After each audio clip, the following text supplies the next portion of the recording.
দৰ্শক আমি ইয়াত আজি এটা অনাকাংক্ষিত ঘটনা আজি মানে আমি অৱগত হওঁ। তাৰপিছত আমাৰ লোকেল চাৰ্কেল অফিচাৰ আৰু মই আজি ইয়াত উপস্থিত হওঁ। আমি গাঁওবাসীৰ লগত আমি এইটো বিষয়ে গোটেইখিনি কথা আমি পুংখানুপুংখভাৱে আলোচনা কৰিছোঁ। আৰু এই যিটো দুৰ্ঘটনাটো এই অঘটনটো যোনে ঘটাইছে আমাৰ ইতিমধ্যে আমাৰ আৰক্ষী বিষয়াসকল আমি ইতিমধ্যেই বিভিন্ন জেগাত আমাৰ ফ'ৰ্চ লাগি আছে আৰু আমি অতি সোনকালে দোষীক কৰায়ত্ব ইতিমধ্যে কৰা হৈছেই। আৰু ২ নম্বৰ কথাটো হ'ল আমাৰ আজি এটা মই ভাল পালোঁ আমাৰ ওচৰৰ এখন বেলেগ এখন সমাজেও তেওঁলোকেও এটা আজি ঘোষণা কৰিছে আপোনালোকৰ সন্মুখতে। গতিকে আমি ভাবোঁ শান্তি শৃংখলা আমি অটুট ৰাখিবলৈ আমি হোজাই জিলা প্ৰশাসন বদ্ধ কৰিছোঁ। কেইজনক আটক কৰা হৈছে বৰ্তমানলৈকে? নাই, এতিয়া আমি গৈ আছোঁ, গৈ আমি গোটেইখিনি হেৰি কৰি চালি জাৰি চাই আছোঁ। আমাৰ অপাৰেশ্যন চলি আছে এতিয়া বৰ্তমান। পৰিস্থিতি বৰ্তমান শান্ত।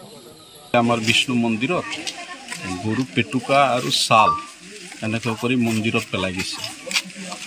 তাৰপিছত মই লগে লগে ক'লোঁ ঠিক আছে ময়ো আহিছোঁ। মোৰ অৱশ্যে পলম হৈছে অলপ, আধা ঘণ্টামান আহিছে। তেতিয়ালৈকে ইতিমধ্যে জাষ্ট পুলিচ আহি পাইছে। ঠিক আছে, তো পুলিচ আহি পোৱাৰ লগে লগে মই আহি পাইছোঁ, দেখিছোঁ হয় বেগত এতিয়া ক্ল'জ কৰিছোঁ। পুলিচ দবকা থানা আহিছে। আচৰিত এইটো লাগিছে আৰু দুখো লাগিছে, বেয়াও লাগিছে, খং এতিয়া অহা নাই। মানে এনেকুৱা লাগিছে কি হৈ আছে এইবিলাক, যিটো দেশৰ পৰিস্থিতি আছে কি এইটো এলেকাৰ গাঁওবিলাক মুছলমান সমাজক উঠাই দিবলৈ ব্যৱস্থা কৰিছে নেকি? মন্দিৰত এটেক কৰিছে মানে গোটেই হিন্দু সমাজক এটেক কৰি দিছে, গোটেই হিন্দু সমাজক মানে অপমান কৰিছে। হিন্দু সমাজক কৰিব বিচাৰিছে তোমালোকৰ জাতি ধৰ্ম ভ্ৰষ্ট হৈ যাব, তোমালোকে ইয়াৰ পৰা লাহে লাহে গুচি যাব। এই পৰিস্থিতি হৈছে।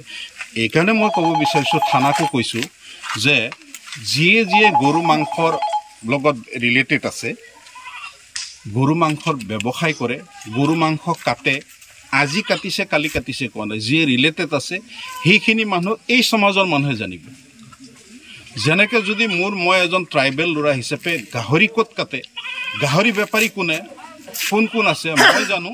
ইয়াতে গৰু কোনে কাটে, গৰু ব্যৱসায় কোনে আছে, ৰিলেটেড কোন আছে, এই সমাজৰ মানুহে যিখিনি মুৰব্বী মানুহে জেনেৰেল পাব্লিকে 100% জানে। গতিকে পুলিচক যদি ডাইৰেক্ট ক'ব নোৱাৰে, পুলিচক গোপনভাৱে কওক। কিন্তু এই কিছু কালপ্ৰিট, মই নকওঁ যে গোটেই মুছলমান সমাজে ইয়াৰ লগত ইনভলভ আছে, কিন্তু কোনোবাটোতো আছে, কোনোবা মাষ্টাৰ মাইণ্ড জৰুৰ চলি আছে। গতিকে সেই কালপ্ৰিটখিনি উলিয়াবলৈ হ'লে এটাই সাধনা আছে, মুছলমান সমাজে সহযোগ কৰিব লাগিব। আমিতো গম নাপাওঁ যোৱাকালি ৰাতি 2টা বজাত ক'ত কাটি দিছে, কেতিয়াবা গম পাওঁ যে ৰাতি 2টা বজাত কাটিছে, ৰাতিপুৱা 4:30 বজাত কাটিছে। গতিকে এই কালপ্ৰিটবিলাক ওলাবলৈ হ'লে মুছলমান সমাজকো মই আহ্বান জনাইছোঁ বা অনুৰোধ কৰিছোঁ অলপ আগতে, তেওঁলোকে সেইখিনি মানুহৰ নাম দিয়ক। ৰাতিপুৱা ফোন এটা কৈছে যে এনেকৈ আমাৰ এইখনতো আজিৰ পৰা নহয়, বহুত পুৰণা মন্দিৰ এইখন। আৰু এই মন্দিৰত মানে আমাৰ বছৰত শিৱৰাত্ৰি মেলাও হয়। আৰু আমি ইয়াত হিন্দু মুছলমান চব আজিৰ পৰা নহয়, বহুত আগৰ পৰা আমি ইয়াত দেখি আহিছোঁ। এইখন গাঁৱতে মোৰ জন্ম, এই লগৰ স্কুলখনত পঢ়িছোঁ, একেলগতে আমি ইয়াত চলি আছোঁ। কিন্তু এনেকুৱা ধৰণৰ কেতিয়াও কোনো অপ্ৰীতিকৰ ঘটনা ঘটা নাই।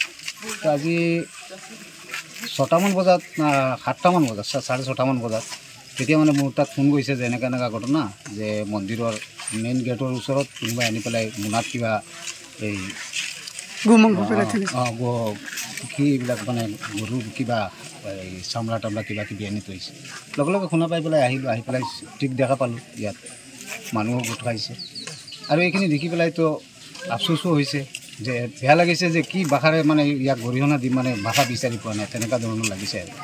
আৰু গোটেই ৰাইজ ইয়াত জমা হৈছে, নিজেও তাৰ কাৰণে মৰ্মাহত যে এনেকুৱা ধৰণৰ কুকাণ্ডটো কৰিব পাৰিলে কোনে। গতিকে মেইন কালপিট যিটো আছে, কোনে কৰিছে তাক উপযুক্ত শাস্তি দিব লাগে।